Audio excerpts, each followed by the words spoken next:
সাহাবী আমিরুল মুমিনিন হযরতে আলী রাদিয়াল্লাহু তাআলা হতে বর্ণিত, তিনি বলেন রাসূলুল্লাহ সাল্লাল্লাহু আলাইহি ওয়াসাল্লাম ইরশাদ করেছেন, নিশ্চয় বেহেশতের মধ্যে এমন কতিপয় সুরম্য প্রাসাদ রয়েছে যেগুলোর অভ্যন্তর থেকে বহির্দেশ এবং বহির্দেশ থেকে অভ্যন্তরীণ সব কিছু দেখা যায়। একথা শুনে জৈনক বেদুইন নবী করিম সাল্লাল্লাহু আলাইহি ওয়াসাল্লামের দিকে এগিয়ে এসে বলল, হে আল্লাহর নবী, ওই সুরম্য বালাখানাগুলো কার জন্য? উত্তরে রাসূলুল্লাহ সাল্লাল্লাহু আলাইহি ওয়াসাল্লাম বললেন, যারা নম্র ও মিষ্ট সুরে কথা বলে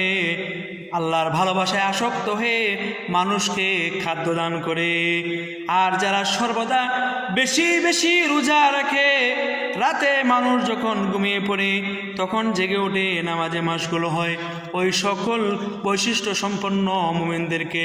আল্লাহর ওই সুন্দর জান্নাতের মধ্যে তাদেরকে দাখিল করাবেন।